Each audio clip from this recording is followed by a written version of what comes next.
Now, so if you try to calculate force on curved surfaces like this, for example, in this case we are supposed to find out force on curved surface. So if you try to take the force, each elemental force will be perpendicular to the surface. So each elemental force that you are taking dF is pressure into dA. Now that force will be perpendicular to the surface. If you take a semicircular surface like this, and if I try to calculate your force on curved surface, your dFs will be this way. So each time it will have each dF element that you are taking here. Okay. So each dF element that you are taking will be that way perpendicular to the surface. Now I will talk about this dF, but if you take torque is r bar cross dF bar. If you take torque about this centroidal axis, your angle between r bar vector and dF vector is 180 degrees. From here to here your r bar will be this way. R bar and dF bar are opposite to each other. Your theta is equal to 180 degrees. Your torque is 0. Okay. Your torque is 0. Okay. About the axis like this. Okay. Now I did not calculate force yet, but okay, keep in mind torque is 0. Now let us try to calculate your force first. Okay. Hope you have understood this. Now hope you have paused the video clip, tried it.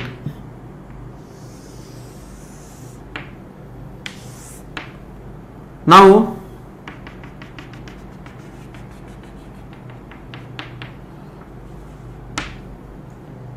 there are two aspects here also. One is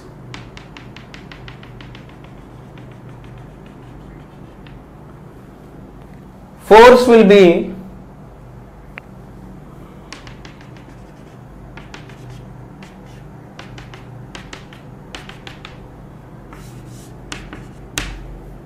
there will be force in the vertical direction as well, because this portion of liquid that you have, it is on the top of this curved surface. Okay, so we will talk about force later on the vertical side, but on the horizontal side let me talk first. Okay, my question is like this. Okay, you are in this, we have seen so far 3 cases, I suppose.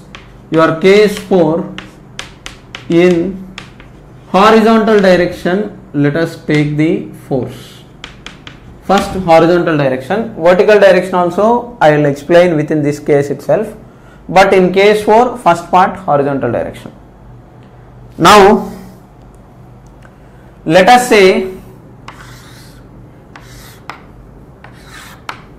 your container, it is like this.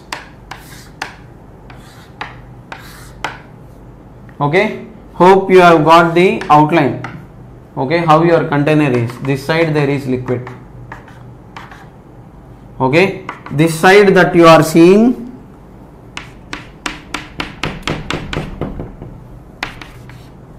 okay, it is center like this. Okay, now this width is there, no, from here to here. Let us say this is B, or some width is W. Okay, this width I am assuming it to be some W. Okay, all right, hope you have understood what I am trying to explain here. Okay, that width that you have there is some W. Now radius is R, width is W. Try to calculate the force. Okay, try it for a minute, then anyhow I will explain the solution. Okay, the elemental strips that you take will be here like this, here like this, they will be here like this, there will be lot of strips. On each strip we will calculate small force dF, dF, dF, dF like this. Let us say this distance is y. This width is the crucial part, what you take for that. Okay, now small width dy is r into d theta, but hope you have taken everything correctly. Now your small elemental strip, if you take here forming some angle d theta, this angle if it is theta, okay, your small force dF will be this way. This dF will have two components, okay, one is in vertical direction, other is in horizontal direction. Your dF horizontal is dF sin theta, dF vertical is dF cos theta. Simple. Vertical component of that elemental force dF is this way. Okay, if theta is 0, your strip will be on the top. If theta is this much, it will be on the bottom. Now next thing, this height, if you are assuming y, your pressure at this point is rho g y. Okay, so my point is on this curved surface like this, you are taking some b times small arc r d theta. Small arc length is r d theta for circular terms. Okay, so dF is pressure rho g y times small area dA. dA is b, length into breadth. This strip is in the shape of rectangle, so b times r d theta. Because of lack of space, I will erase the down part now. Hope you have understood what I have explained. Small force dF is pressure into small area dA. Your dA is b times r d theta. Pressure from top is rho g y. Now let me erase this as well. So if I erase it, what will happen? So your force is, now your y is also variable. This part is y, this part is r cos theta, because your radius is r, this part is r cos theta. What is y means? It is r minus r cos theta. So it will become rho g times, what is y? Rho g b times r minus r cos theta times r d theta is your final value of force. Okay. Now let us start simplifying further. Your horizontal component, vertical component, I will give you, and also I will give you the shortcut for BPC people. For MPC people you should know everything. BPC people at least you should know the logic, if not this maths part. So now your total force in horizontal direction is integral of small force in horizontal direction, that is this value times sin theta. So rho g b times r square times, if you multiply with sin theta, this will become sin theta times minus sin theta cos theta into d theta, where theta is varying from 0 to, if theta is on 0, it is on the top, theta is equal to pi, 180 degrees, it is on the bottom. Okay, now your horizontal component of force is rho g b r square times, okay, first I will do the integral part first separately, okay, because that will really give you headache. Okay, so let's try to calculate your integral of terms, integral sin theta d theta minus integral sin theta cos theta d theta from 0 to pi. Okay, I will continue this. First I will do the simplification. Copy this stuff down very carefully. Okay, what is integral of sin theta? It is minus cos theta. Derivative of cos theta is minus sin theta. Derivative of minus cos theta is sin theta from 0 to pi, minus this term is into 2 by 2 sin 2 theta. So it will become half of integral sin 2 theta is minus cos 2 theta by 2 from 0 to pi once again. Okay, minus minus will become plus. cos 2 pi minus cos 0 both are equal, this term will become 0. You simplify it later. Okay, and this term will become minus cos pi minus cos 0 minus of minus 1 plus 1, 1 plus 1 2. So integral of this entire term is 2. For this part it is going to become 0. For this part, for sin theta part, you are going to get it as 2. Okay, so now your final answer is, okay, I am removing this constants out and I will just simply keep 2. Okay, so your answer is rho g v r square times 2. This is your force in horizontal direction. Okay, now hold on, there is something interesting. The actual part is here. Now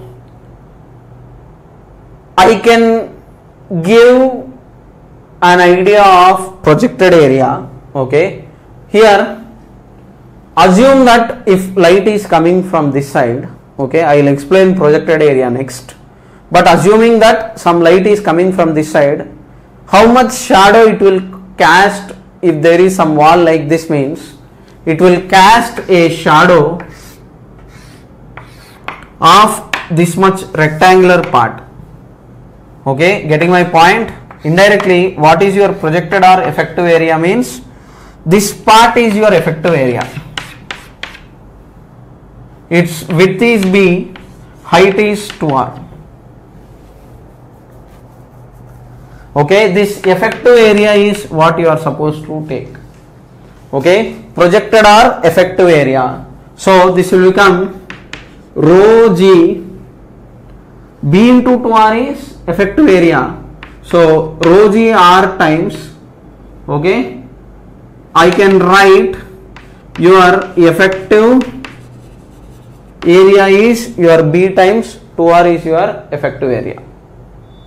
Okay, that means your force on side part, okay, force on the side part is, you can write it as your effective area on the sides. Okay,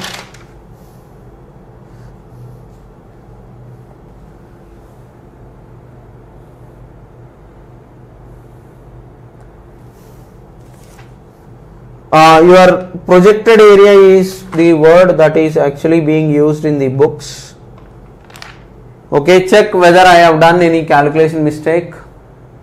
No, rho g b r square, this term it is 2. So yes, rho g r into effective area. So effective area of this part is this much, b into 2r. So your horizontal component of force, okay, you can write it down. Okay, everybody write it down. From this you just copy it down and write down a point or note, that is your total force on projected area of curved surface. Your total force on projected area of curved surface, okay, is your total value. Okay, so now what is this total force thing, I will tell you. So your total force is, according to previous logic, it is 0. Rho g, your height is 2r. So average value of pressure, this is your total force on the horizontal surface is equal to total projected area force. So total projected area force, if you are taking, this is 0 plus rho g 2r by 2, average value of top and bottom by 2, times area is b into 2r. Check whether you are getting this or not. Okay, so I hope you have understood this. Okay, so you have to take, for force on horizontal component, take it as force on projected area, force on projected area in horizontal plane. Okay, right, that if you take, you are going to get this. Okay, and in the vertical direction we will do this now. In the vertical direction also, for the horizontal direction your force on projected area. Okay, so what is this projected area? I will give lot more examples. Okay, if not, go to my in my channel YouTube videos, there is Gauss law. Okay, there is a chapter electrostatics. In that playlist, go to Gauss law. In Gauss law or before Gauss law, I don't remember in which video I have done it, but before that, in that particular chapter, there is this idea of projected area. Okay, if you watch that, you will get more clarity. Yeah, in the solid angle part. Okay, in the solid angle part, I have explained. In some video, it is there. You watch. Okay, I don't remember in which video I have kept it. Okay, so go to the channel Prashant Physics Classes and okay, type that name, you will get it. Now let us do the vertical component. Now I have done, I am supposed to do the vertical component now. Your force along y direction or your vertical component is integral of df cos theta. So rho gb times r cos theta minus r cos square theta times r d theta. So from 0 to pi, rho gb r square times cos theta minus cos square theta from 0 to pi d theta. Now first we need to integrate this part first and then we need to substitute back the values. Let me simplify this. Integral of cos square theta d theta first I will do, because integral cos theta is 2. Just now in the previous one, no, integral of sin theta is that much.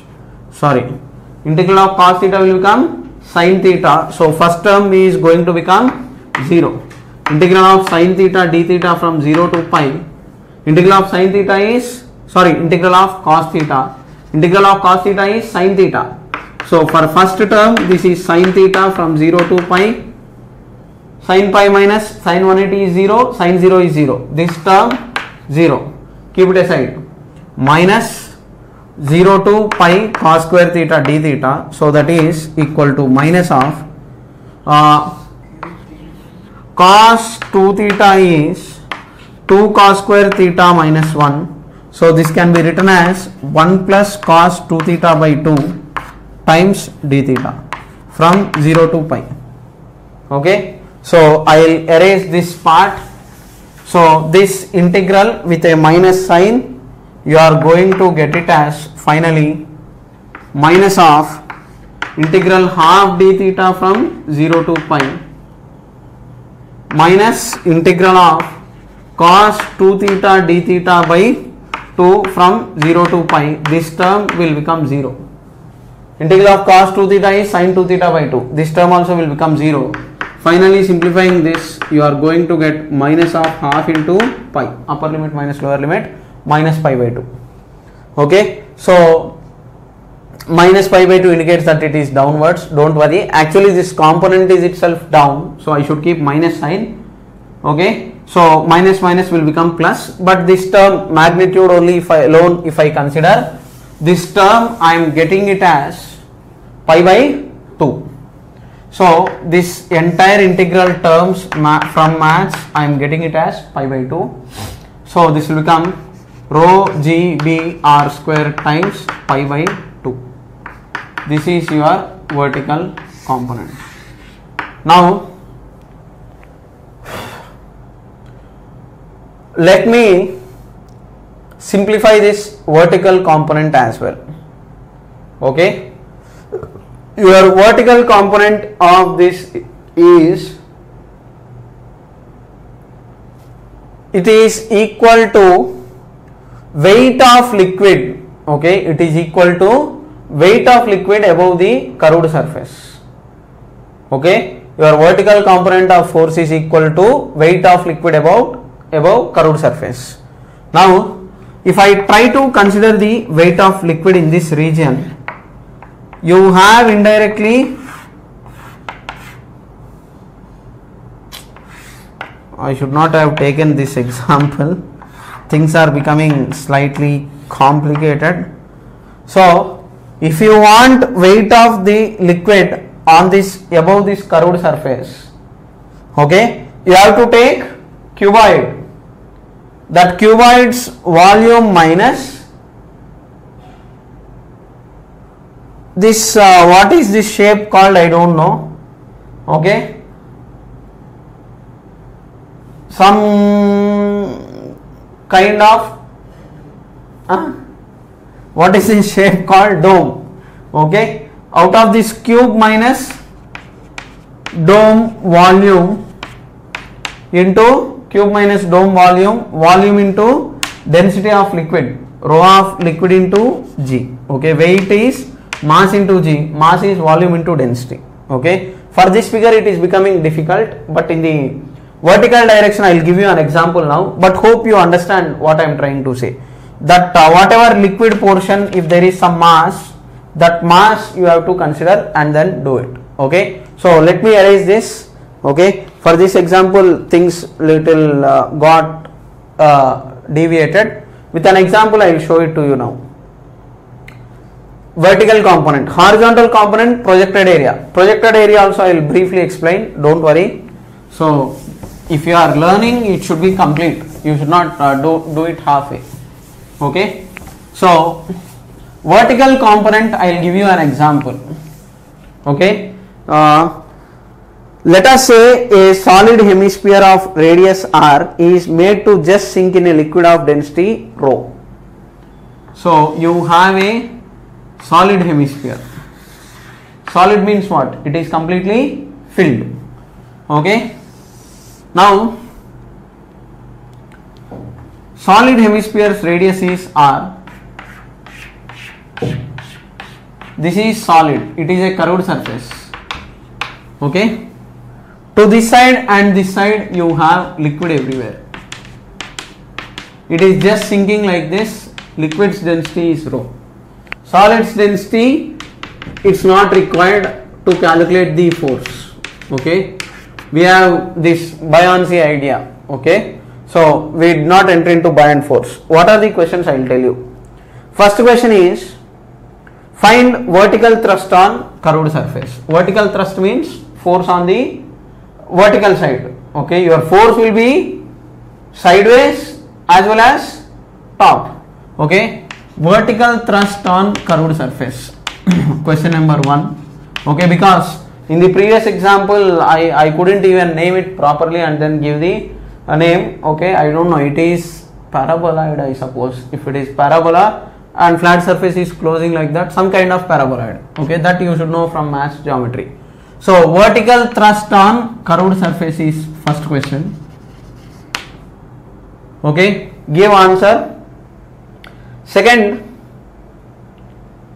vertical thrust on flat surface, okay, that is your bottom, okay. Vertical thrust on flat surface, answers are easy, okay, don't worry. And then your third question is side thrust, okay, side thrust on, side thrust means force from sides, okay, side thrust, then total hydrostatic force acting on hemisphere. This is side thrust on hemisphere and total hydrostatic force acting on hemisphere. Total hydrostatic force acting on hemisphere, okay. So slightly bend your head and think and try to give the answer, okay. For understanding sake we will do some more questions anyhow, I will not just leave anything halfway, I will definitely finish it off, don't worry. But first imagine, imagination is the key thing that is actually required.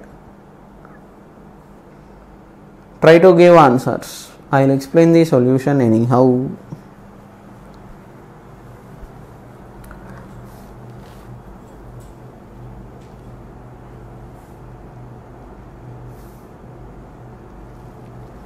So for vertical thrust, okay, I have explained very clearly, it is force on weight of liquid on the weight of liquid till the surface. Okay, till the surface, how much is the weight?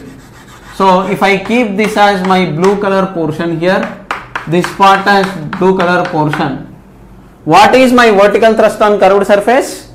Weight of that shaded portion liquid, right? What is the weight of shaded portion liquid? It is this total, it is a cylinder, that cylinder area minus cylinder volume minus volume of hemisphere will give you this shaded portions volume. Okay, getting my point? It will be kind of cylinder. Okay, base area is pi r square, height is also r, right? So I will write it, volume of cylinder minus volume of hemisphere times volume of cylinder minus volume of hemisphere is volume of shaded portion times density of liquid is rho into g. Okay, your vertical thrust is because of weight of liquid above curved surface. Weight of liquid above curved surface. So volume of liquid is area of base pi r square, height is r, minus volume of hemisphere, full sphere it is 4 by 3 pi r cube, half it is 2 by 3 pi r cube into rho into g.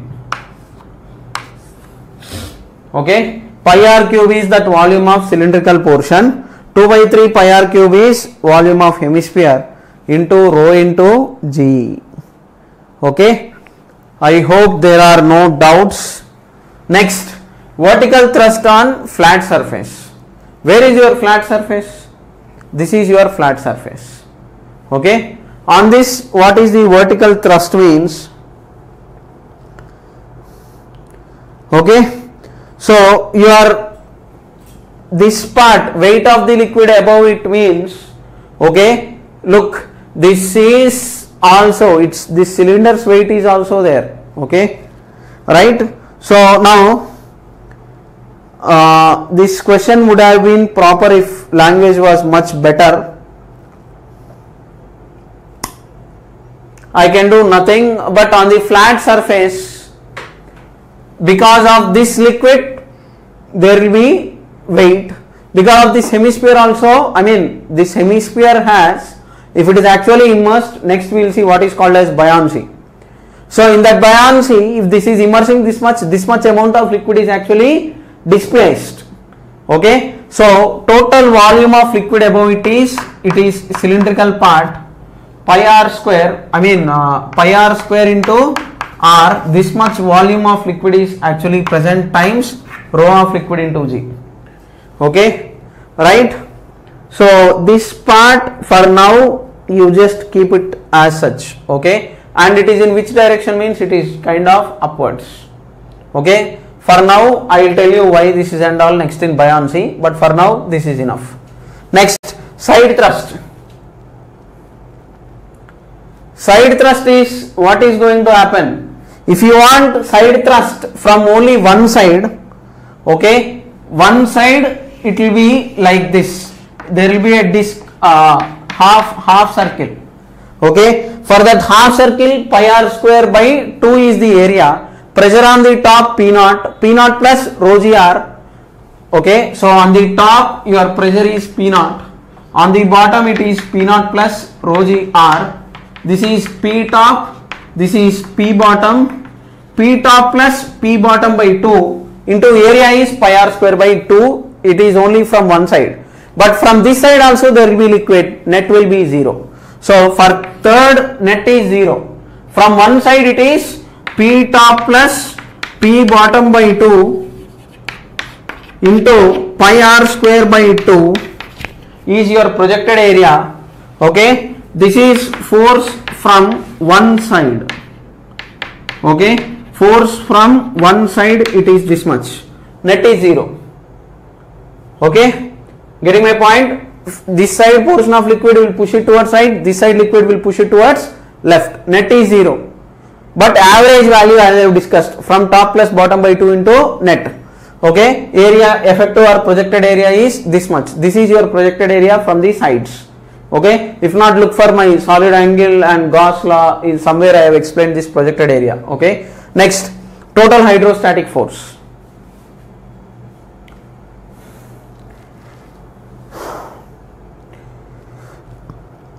Your hydrostatic force is, if you look at this base, I mean this cube, on this there will be mass m into g. Okay, and bottom liquid will push it upwards. Okay, if it is some Fe dash, this vertical thrust on flat surface Fe dash minus mg is your answer for this part. Fe dash minus mg. Okay, your mass is volume into density. Okay, so that anyhow we have seen it previously, so you can do it.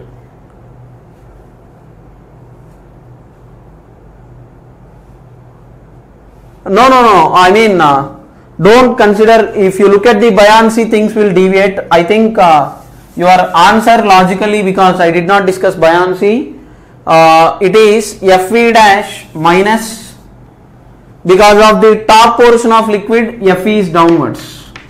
So your answer is Fe dash minus Fe. Okay, because he did not give the density, anything that you do will deviate a lot. We are going to complicate it. It is Fe dash minus Fe. For now, you just keep it this way. Okay, right? So because of the top, this portion of liquid will push it downwards, and on this bottom part, how much is the force? That is actually being balanced by this. So force upwards minus force downwards, that is your total hydrostatic force. Sideways anyhow it is 0. Top portion of liquid Fe, bottom portion of liquid Fe dash. Okay, Fe dash is force on the vertical direction, right? So mathematically we will bring that mg thing later. Okay, out of this, one is equal to mg, one is equal to buoyant force, that we will see next. Okay, for now don't complicate this. I am going to explain buoyancy in the next class. Okay, so top force, because of this blue color portion of liquid, downwards Fe. Because of this portion, I mean on the flat surface it is Fe dash, flat surface is balancing this entire thing. So Fe dash minus Fe is your net force. Okay, hope you have understood this. Okay, now let me give a question.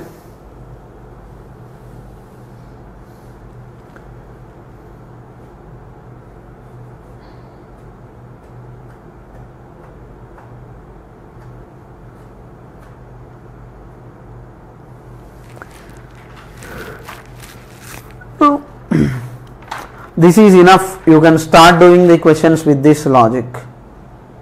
Okay, right? Now those who are willing to try, you can try answer to this question.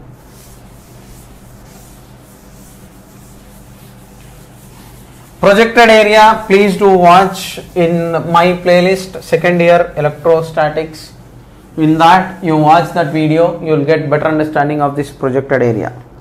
Okay, right? Only that projected part you can watch.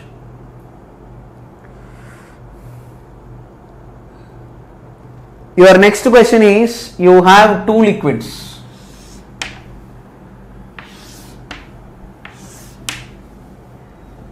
One consists of a plate like this, rectangular part, another consists of a triangular part. Okay, closed one. Okay, assume there is no atmosphere. Height is h. It is rectangular plate. This liquid's density is ρ2.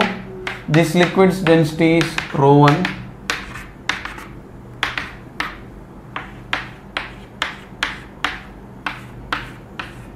Two plates are there like this.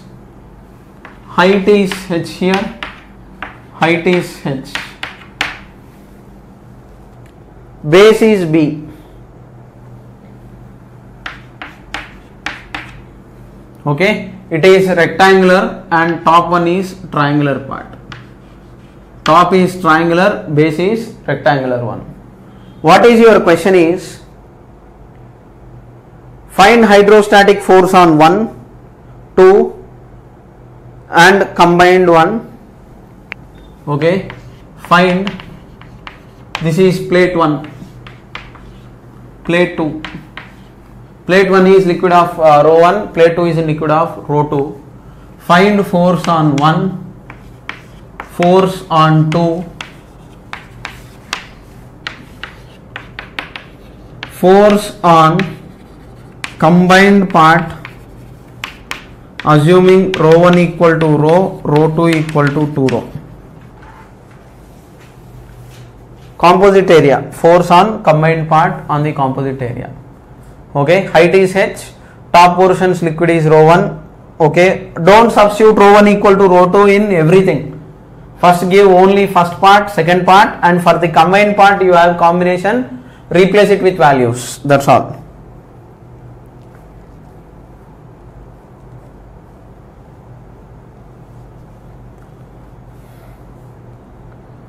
Assume no atmosphere.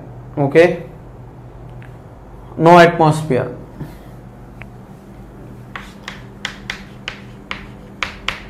Try to give answers. So what did I tell you?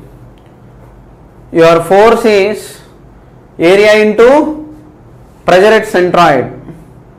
Okay, for triangular parts it's better to take pressure at centroid. Okay, right, for triangular part you take the pressure at centroid for general figures. Okay, for regular figures average pressure you can take. Okay, but for triangular part means your centroid will be at a distance of height h by 3 from bottom, 2h by 3 from the top. So what is your pressure means rho g 2h by 3 at centroid times area is half into base b into height is h. Okay, getting my point? Previously for the entire force for general figure we have taken top point pressure plus bottom point pressure. Now here why is that we are not doing that means, okay, for general figures you have to take, okay, for general figures take pressure at centroid, okay, times area, that is better. Okay, and where uniform figures are there, rectangle, square, that square plates, rectangular plates is there, take average, because for those kind of objects what is there, your centroid is anyhow in the middle. So top plus bottom by 2 means the 2 term is indirectly at the center only, b by 2 term will come, but in general it is at centroid into area. So your centroid is at h by 3, so that is this why you are going to get the answer as 2 will cancel off. So rho g b h square by 3 is going to be your answer.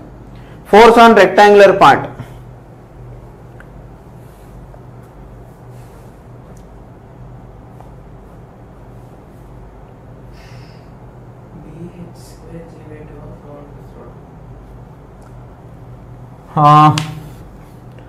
For rectangular part also in the options he take this condition. So take this condition and then give the final answer. Okay, rho 1 equal to rho 2 equal to 2 rho. In this part also you assume rho 1 equal to rho 2 equal to 2 rho and then try to give the answer.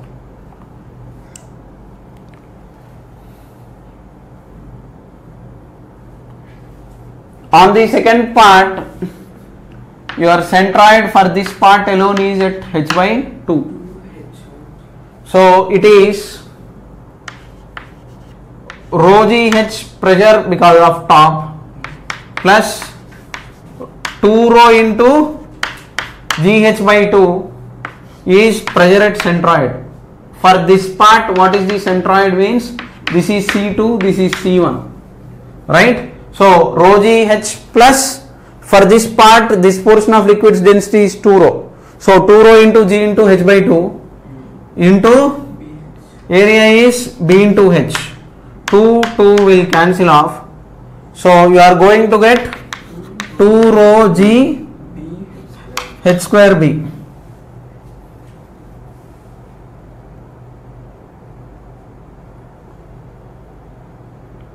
Okay.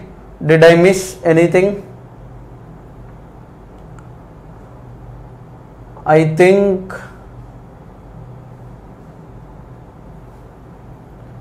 total height h, let me check what is the value.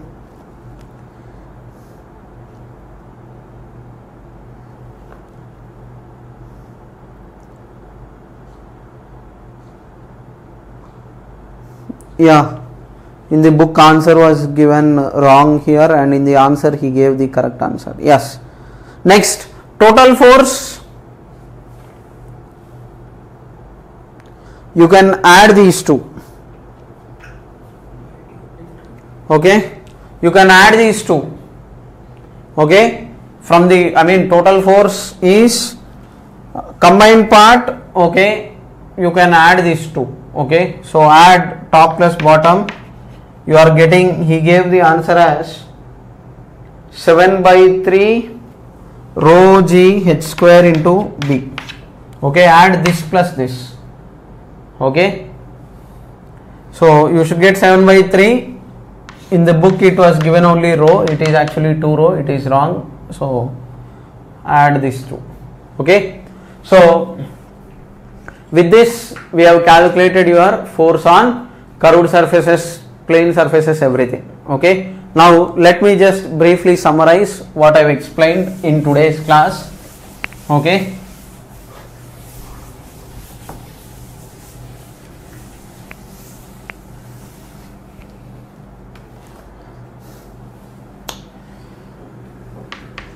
force is pressure into area when pressure is constant. When pressure is variable, integral of P times dA when pressure is variable. This is in general. Next, for random shapes like triangle part immersed in a liquid,